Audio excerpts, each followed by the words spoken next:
Le port de Papeete, en Polynésie française, veut améliorer sa gestion des déchets liés à la pêche. En effet, 3 tonnes de poissons sont jetées par jour, soit 1095 tonnes par an, l'équivalent de 7 baleines bleues. Notre solution, utiliser les parties habituellement jetées pour lutter contre le réchauffement climatique en rejetant moins de CO2. Et préserver la biodiversité, car tout est bon dans le poisson. Les organes non comestibles et la graisse sont transformés par méthanisation en biogaz qui peut être un carburant. Exemple de camion utilisant le biogaz issu de la méthanisation dans le Morbihan à la Cité Marine. Les écailles sont constituées de fibres collagènes qui produisent de l'électricité quand elles se déforment. D'après Kumar Ghosh et Dipankar Mandal, les 2 chercheurs indiens qui ont fait cette découverte, 4 écailles pourraient produire une tension de 14 volts et ainsi alimenter environ 50 LED. En plus, les déchets peuvent préserver la biodiversité et sauver les coraux. Composés de polypes, de microalgues et de squelettes calcaires, ces petits animaux sous-marins peuvent former des récifs coralliens. Ils abritent plus d'un quart des espèces de toute la vie marine et sont des protections naturelles contre les phénomènes météorologiques importants. Cependant, ils sont menacés par la surpêche, le tourisme de masse, l'exploitation par l'industrie, la pollution et la montée de la température des eaux. Une des grandes menaces pesant sur les coraux est le rejet d'azote dans les océans et les mers. Mais l'azote vient principalement des engrais chimiques utilisés pour l'agriculture.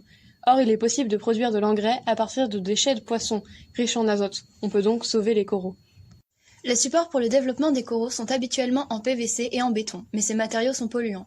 Notre idée serait d'utiliser à la place des squelettes de poissons comme support. Les larves seraient relâchées dans la mer après l'installation de ces supports qui leur apporteraient en plus du carbonate de calcium. Sauver l'océan, c'est aussi sauver l'homme. Les coraux peuvent être utilisés pour aider à la réparation osseuse. Leurs propriétés font de lui un support pour permettre la repousse des os. Sa composition, à base de carbonate de calcium, formé à partir d'atomes de calcium, de dioxygène et de carbone, fait de son squelette un élément riche en calcium tout comme les os humains. Et cet élément est indispensable au développement osseux. Charlotte Garraud, chercheuse en bioingénierie et marraine de notre club UNESCO, travaille sur les dispositifs médicaux bioactifs pour la réparation osseuse.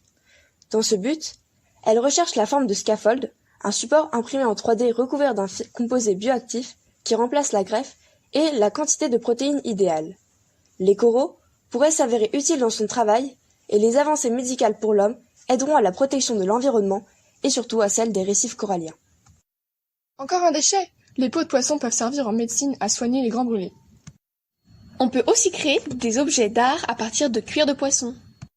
D'autres actions concrètes sont possibles, comme adopter un corail. À Papeete, les déchets de poissons sont donc un véritable trésor, de l'or dans nos poubelles.